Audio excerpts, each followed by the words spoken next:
Se você ainda não me segue no Instagram, vai lá. E se quiser o conteúdo completo de biologia para vestibular e Enem, acesse a minha plataforma. O link está aqui na descrição do vídeo.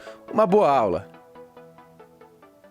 Fala pessoal, tudo certinho? Bem-vindos a mais uma videoaula e hoje nós vamos estudar os miriápodes, que são os piolhos de cobre e as centopeias. Cara, isso aqui é um troço bem difícil. Eu até pergunto para vocês, vocês têm medo de centopeias? Eu particularmente não gosto muito, acho lindo, seu papel ecológico, tá perfeito para a biologia, para os seres vivos, para os ecossistemas. Agora, particularmente eu tenho uma repulsa, eu vejo aquela centopeia com as pernas tudo coloridas, já me dá um pouco de receio. Mas enfim, eu tenho uma história, eu acho que é por causa disso, um trauma que eu tenho na adolescência com uma centopeia, eu vou contar para vocês no final da aula, tá? Mas vamos primeiro aqui explicar. Gente, miriápodes, o nome miriápodes vem da ideia de 1000 pés, miriápodes, 1000 pés. Não que esses bichinhos aqui realmente tenham 1000 pés, mas alguns diplópodes se aproximam muito disso e vocês vão entender, vocês vão saber quais são eles no final da aula, também no decorrer da aula. Bom, os miriápodes, eles são artrópodes. Lembre-se, artrópodes têm pernas articuladas, têm exoesqueleto e tudo mais. Os artrópodes são insetos, aracnídeos, crustáceos e os miriápodes, que são diplópodes e quilópodes. Esses são os artrópodes. Agora, olha que interessante. Todos os miriápodes, todos esses aqui, sejam eles os diplópodes ou os quilópodes, eles são terrestres. Então aí, você não vai encontrar, estou nadando aqui num açude, vem uma centopeia gigante. Isso não tem, hoje não tem isso aí. E eles são muito próximos aos insetos. São muito próximos, são parentes próximos dos insetos. Deixa eu colocar aqui para ficar bonitinho. Eles são muito próximos de todos os artrópodes. A gente às vezes imagina, as aranhas são os parentes mais próximos dos insetos. Não, aranhas e insetos têm um grau de parentesco relativamente próximo. Mas comparando todos os artrópodes, os miriápodes são os mais próximos dos insetos. E olha só, tanto é que a fisiologia deles, o metabolismo é muito semelhante. Repara que a excreção também se dá por túbulos de Malpighi. Aconselho muito, pessoal, vocês assistirem a aula de insetos, ou antes de assistir a insetos, miriápodes, vocês podem assistir a nossa aula que a gente tem aqui de artrópodes, que a gente fala de todos os grupos de uma maneira bem geral, bem ampla, e aqui a gente se aprofunda nos grupos. Então os miriápodes, isso aqui é geral, não importa se é diplópodo ou se é quilópodo, isso aqui está para todos os miriápodes, certo? Também possuem duas antenas, assim como os insetos, e a respiração é traqueal, por traqueio, gás oxigênio, ali, a troca gasosa acontece direto também, a gente explica isso na nossa aula de artrópodes, na nossa aula de insetos. Perfeito. Ó, são cosmopolitas, ocorrem em quase todo o mundo. É claro que vai pegar a Antártida lá, um friozão lá, você não encontra, mas ao redor do mundo inteiro, né? Para quem acha que a Terra é plana, então vamos botar aí por todo o plano da Terra. São dioicos, ou seja, vai ter o macho e a fêmea. Quando uma espécie é dioica, a gente sabe, né? Fala que a espécie de X é dioica, porque tem o macho e tem a fêmea. Quando uma espécie é monóica, é porque aquele indivíduo tem os dois sexos, é hermafrodita. Nesse caso não, são dioicos. O desenvolvimento é direto, ou seja, não passa por metamorfose, como é o caso, por exemplo, das borboletas. Nesse caso, nasceu, ele saiu do ovinho, ele vai crescendo, vai se desenvolvendo, desenvolvimento direto. Os olhos são simples, você não vai encontrar um ocelo.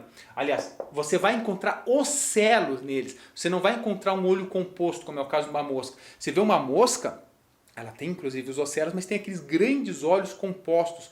Inclusive, muito importante para eles. Esses bichos aqui, esses artrópodes, não possuem olhos compostos, somente olhos simples, que a gente chama de ocelos. Ou seja, eles conseguem perceber intensidade luminosa. Certo? E agora sim, vamos falar dos dois principais grupos. E depois, antes de eu contar a minha história no final, eu vou falar para vocês de outros dois grupos que são muito raros, não são muitos estudados, não é importante para ensino médio. Agora, esses dois vocês têm que saber. O primeiro dele são os diplópodes, ou diplópoda. Você pode ver essas variações aí. Os diplópodes, já está falando diplópodes. São os piolhos de cobra. Por que o nome é diplópodes? Porque ele tem a cada um segmento duas pernas. E aqui eu ponho dois pares, na verdade eu falei duas pernas, dois pares de pernas por segmento. Só que tá vendo que eu coloquei esse asteriscozinho aqui amarelo? Porque tem uma exceção, já vou explicar para vocês no decorrer.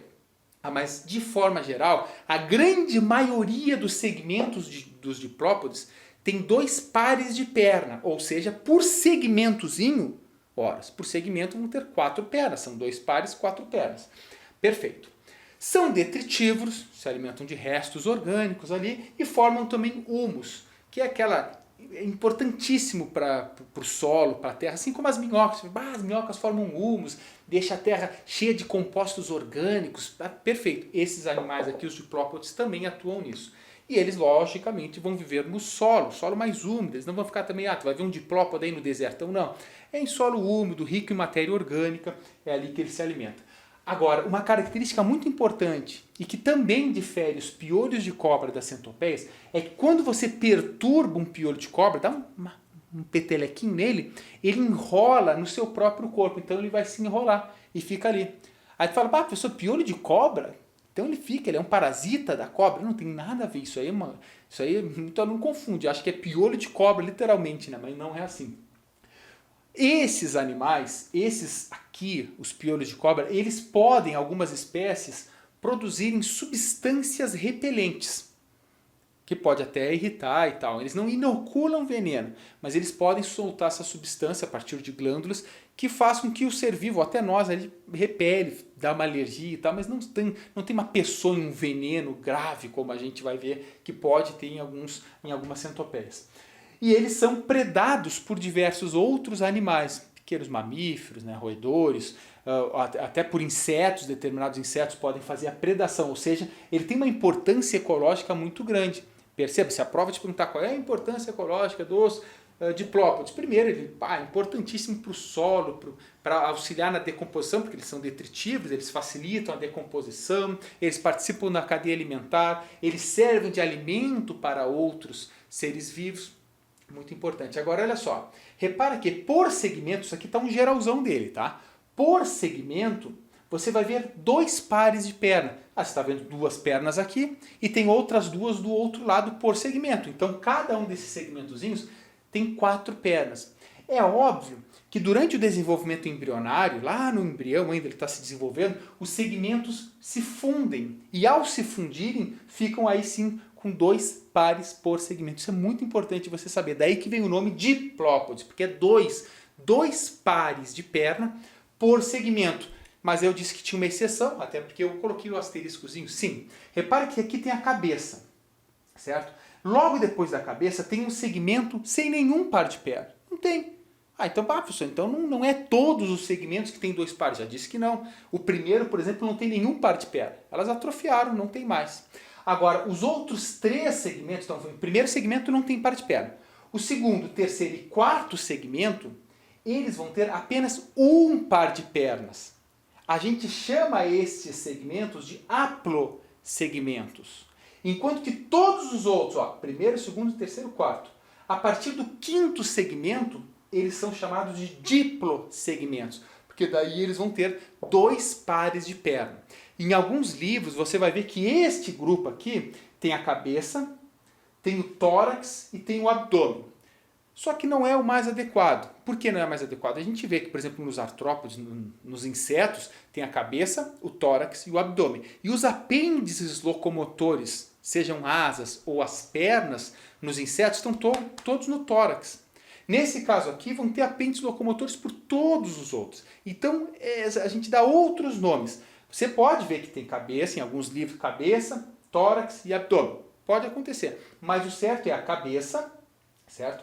Os haplosegmentos, o colo e os diplosegmentos. O colo é onde não tem nenhum segmento. Então essa seria a forma mais, digamos assim, mais técnica de nomear todos esses segmentos dele. Então vão ter um par de antenas também, como eu falei para vocês, e os olhos simples, ocelos, não é olho composto. Perfeito? Gravou, né? Então, primeiro segmento, chamado de colo, pós-cabeça, não tem nenhuma perna. Segundo, terceiro e quarto tem um par de pernas, ou seja, tem 2 pernas, uma de um lado e outra do outro. A partir do outro, aqui, nós temos os diplosegmentos, que são 2 pares de pernas por segmento, portanto são 4 pernas, 2 de um lado e 2 do outro. E assim vai. Aí tu fala, professor, quantos segmentos tem esse? Sabe? Aí tu pode calcular, se tem 30 segmentos, você pode calcular quantas pernas tem determinado diplópoda. Tranquilo. Agora tem os quilópodes, deixa eu ver quanto tempo tem, perfeito. Os quilópodes são as centopeias. Esse aqui são os piolhos de cobre, os quilópodes são centopeias. Ele vai ter um par de perna por segmentos. Esse aqui é isso aí, é um par de perna por segmento. E vai ter, geralmente, 15 ou mais segmentos também. Então, tem 8, 14 segmentos, não, 15 ou mais segmentos. O primeiro par de pernas, que aqui está representado, virado para baixo, é especializado. São pernas que se especializaram na inoculação de veneno. A gente chama de forcípulas. Ou também você pode ver em alguns livros maxilípedes, que é tipo como se fosse uma maxila, só que é uns pés se transformando em maxila, especializado em inoculação de veneno. Mas o certo também seria forcípulas do grupo. Ok? O último par de pernas, esse aqui, é sensoriado. Fala, professor, aqui as antenas. Não, as antenas estão aqui. Aqui as forcípulas perfeitinhas aqui. Um par de pernas por segmento. Chega no final, tem 2 grandes par de pernas especializados, tanto na função sensorial para diversas espécies, como também para defesa. Eles podem usar para beliscar seres vivos, pegar determinadas coisas, que são os últimos pares de pernas. Dá medo, cara. Esse bicho aqui dá medo. Ok? E aqui olhando, professor, que complicado. Não, aqui é um esquema, né? Eles são todos, parecem robozinhos, né? Como bom artrópode que é. Então eles vão ter as antenas, eles vão ter as maxilas, tem o primeiro e a segunda maxila, que estaria muito pequenininho, não daria para mostrar em um desenho. Tem as forcípulas, que aqui é a inoculação do veneno, não é por trás. Professor, inoculou o veneno por aqui. Não, inocula por aqui. O olho também é um olho simples, um ocelo, e a partir dali vem o tronco. Então esse ser vivo aqui, os quilópodes, nós dizemos que tem a cabeça e o tronco. A partir do tronco, cada segmentinho vai ter, esse primeiro segmento tem um par de pernas? Tem, mas é especializada, chamada de forcípula. O segundo, tem par de pernas? Tem um par de pernas. O terceiro, um par de pernas e assim por diante. Então, se falar que tem 15 segmentos no tronco, você vai saber quantas pernas tem também facilmente dos quilópodes. Tá? Esses são os 2 principais grupos. Mas, pessoal, você nem encontra isso em livro de ensino médio, em livro de ensino superior, obviamente. Existem outros 2 grupos que eu nem coloquei aqui, eles são muito, mas muito raros. E muito pequenininhos também. Que são os paurópodas, né? Paurópoda, que é muito pouco estudado, se conhece muito pouco dele. Foi conhecido não há poucas décadas atrás, esses grupos foram conhecidos, que eles têm de 0,4 até 2 milímetros. Então, um bichinho muito, muito, muito pequeno. Para você ter ideia. Então, o paurópoda são miriápodes, só que não são nem diplópodes, nem quilópodes. É um terceiro grupo que eu não quis colocar aqui para não confundir, mas como aqui é aula completa, eu estou falando para vocês. E também tem um quarto grupo, que é o sínfila, ou sinfila, não sei como pronuncia isso, que eles também são bem pequenos, tem de 1 a 8 milímetros, e como os paurópodas, terceiro grupo, o sínfila, ou sinfila, eles são também muito pouco estudados. Você conhece muito pouco do grupo.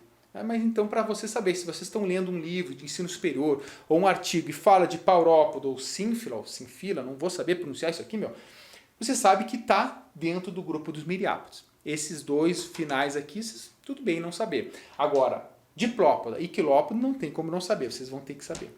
Certo? Bom, questão de acidentes, pessoal. Os diplópodes são muito raros, o acidente. Às vezes, por esses fluidos irritantes que eles liberam, pode causar uma alergia e tal, mas não vai, tô envenenado, vou morrer. Não, agora, se liga só. Antes de passar, esses animaizinhos aqui, nós temos o da espécie Rhinocricus padberg, que é chamado gongolo gigante, ou gongolô gigante. É um bicho extremamente bonito, bem conhecido até. Tá? Agora os quilópodes, esses têm, embora sejam subnotificadas os acidentes domésticos com esse animal aqui, com os quilópodes, existem muito. Ele literalmente inocula o veneno e pode causar uma irritação muito grande. O veneno que ele inocula é um veneno neurotóxico, então pode causar enjoos, dores de cabeça, vômitos, diarreia, pode ser manifestado de diversas formas, até pode necrosar o local ali. Portanto, se um dia você for picado por uma centopeia, procure ajuda médica para evitar qualquer coisa. Não que vai ser um troço grave, como se fosse uma mamba negra. Mas é bom, importante. Sempre que possível, isso serve para todos. Um escorpião, que é um outro artrópode, um aracnídeo.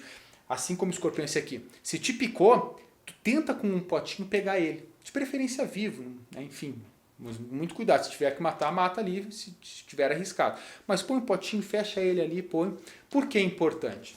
Para depois, lá no hospital, eles tentar identificar qual é o bicho para ver o soro que tem que dar para a pessoa, se for necessário.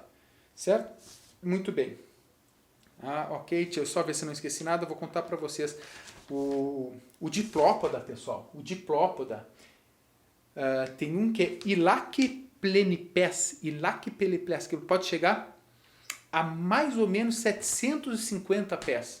750 é muito, cara, o bicho é muito gigante. Mas enfim, aqui são só algumas curiosidades que eu anotei, mas que eu falei ao longo da aula.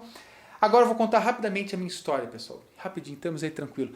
Olha só como são as coisas. Quando eu tinha aí 12, 13 anos de idade, na verdade dos meus 11 até os 14 para 15 eu andei muito de skate.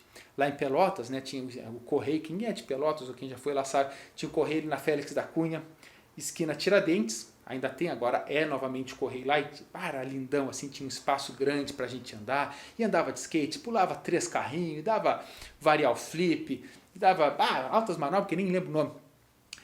E eu botava o meu tênis lá em casa, eu morava ali perto, e ia andar de skate. Certa vez eu botei um tênis e senti, sabe quando a meia tá incomodando? Falei, agora ajeita. Fui lá, andei de skate a tarde inteira, cheguei, tirei o tênis, e eu falei, cara, mas tá sangrando meu pé, o que houve? Tirei, e meu pé tava intacto. Que estranho. Aí eu bati o tênis e caiu. Uma barata. Tinha uma barata no meu tênis, tu acredita? Cara, eu fiquei apavorado, imagina eu com 13 anos lá. Mas tudo bem, bola que segue e tal. Só que tu fica com aquilo na cabeça, meio que traumatizado. Então, todos os dias, depois do fato barata, desse evento, eu bati o tênis para ver se não tinha nenhuma barata ali escondida que se escondeu de noite, né? Ficava apavorado. Mas não. Passou uma vez, bati nada, 2 vezes. Mais ou menos uns 5 a 6 dias depois, eu dou essa batidinha e viro. E o que cai do meu tênis? Cara, uma centopeia. Sabe aquelas com as pernas coloridonas? Eu ia botar, ela ia provavelmente ia picar ali meu pé e aí tem veneno. E velho, quando eu fiz assim e levantei e caiu aquela centopeia, eu falei, cara, que baratinha do bem. Porque foi um sinal divino. A barata só foi lá para que eu continuasse batendo durante uma semana meu tênis, para que daí saísse a centopeia e eu me salvasse dessa picada. Porque depois eu devo ter seguido bater um dos tênis uns 2 anos na minha vida. Todo dia eu ia, sempre batia. Os 2 e nunca mais saiu nada. Uma barata numa semana e exatamente 5, 6 dias depois, uma centopeia, cara, foi um sinal, para lá. Não é possível. Ai, tio, que loucura. Mas é isso. Deixa eu ver se eu não me esqueci de nada. Não me esqueci de nada. Então, gurizada, se você assistiu até aqui, eu sempre gosto de fazer aquele último bate-papo com você, sabe? Nós já estamos aí em março, dia 22, hoje que eu publiquei, 22 de março de 2021. E eu estou naquela esperança que venha logo a vacina, né? Todos nós estamos muito estressados, são muitas coisas acontecendo e a gente se sente muito impotente, louco para fazer, abraçar as pessoas, ir para a rua. Mas temos que ter um pouquinho mais de paciência. Eu perdi familiares na pandemia que não esperava, foi um choque muito forte nos últimos meses. E só estou falando isso aqui para vocês porque eu estou nessa esperança que agora vem abril, vem maio, e dentro de 2, 3 meses eu tenho certeza que a campanha de vacinação vai aumentar muito. A gente está muito atrasado, na verdade a gente poderia estar muito melhor do que estamos hoje. Isso é um fato, muito embora a gente já vacinou muito mais do que outros países, perfeito, mas a nossa população é 210 milhões. A gente poderia estar melhor. Mas enquanto que a gente não tem as vacinas para vacinar muita gente, e o SUS, pessoal, o SUS ele pode vacinar de 2 a mais de 2 milhões de vacinas por dia, de pessoas por dia. É muita gente, ou seja, se a gente conseguisse vacinar 2 milhões por dia, em 100 dias corridos, a gente teria vacinado 2 milhões de pessoas. Quase toda a população brasileira com pelo menos uma dose. Olha que loucura, né? Isso é possível e eu sei que a gente vai chegar nesse ponto. Hoje a gente só está vacinando esses 200, 300 mil pessoas por dia porque não tem muita vacina. Então eu estava estudando, o governo ainda bem conseguiu agora fechar, né? Se mexer um pouco mais e fechou, nós temos promessas para que cheguem muitas vacinas nos próximos meses e sendo assim, as coisas vão acontecer. Então, peço encarecidamente que tenham mais um pouco de paciência E é claro, professor, eu estou vendo esse vídeo aqui, já acabou a pandemia, pelo amor de Deus, se tu está vendo esse vídeo já está vacinado, ou se a pandemia já acabou, comenta aí, vamos comemorar, pessoal. Pelo amor de Deus, que bárbara. E aí, aquele chimarrão amargo que eu gosto de compartilhar com os amigos, as pessoas sabem, não, nunca mais fiz. Imagina, eu nem saio de casa. Obviamente eu saio para trabalhar, tenho que trabalhar quando eu sou professor, ainda dou aula presencial aqui em Curitiba, numa escola. Vou lá, dou minha aulinha sempre de máscara dupla até, para evitar, né? Chego em casa, não saio para festa, casa de amigo, não vou. E acho uma baita falta de respeito pessoas fazendo festa clandestina. Acho uma baita falta de respeito fazendo aglomeração. Aglomeração, quero dizer, é só aqui mesmo, 20, 30 amigos, isso aí é aglomeração. Acho que dá para segurar um pouco, porque nada justifica. Eu estava vendo o depoimento de um médico que fala assim, ó, cara, as pessoas que estão ali, por serem entubadas, elas estão conscientes, elas falam, tem preparação para ser entubada, ela está com um pouco de falta de ar. Só que quando você é entubada, você é sedado, você se apaga, te dá uma série de relaxantes musculares, põe um tubo que vem até o teu pulmão, e antes disso as pessoas sempre pedem, poxa, diz que eu amo meu filho, minha esposa, meu pai, sei lá quem, as pessoas falam, eu amo, eu quero sair dessa. Ninguém num leito de morte vai falar, tudo bem, eu fui para a festa, mas mereci, estou aqui e estou feliz da vida. Ninguém. Então a gente tem que sempre pensar nisso, porque depois que as coisas estão acontecendo, não adianta mais se arrepender. Portanto, a gente tem que sempre dar um passo para trás e falar, não, o que eu posso fazer hoje para evitar qualquer problema amanhã? Então é isso, eu peço encarecidamente neste vídeo que falo agora para vocês. Certo? Um grande beijo, um grande abraço e até mais. Tchau, tchau.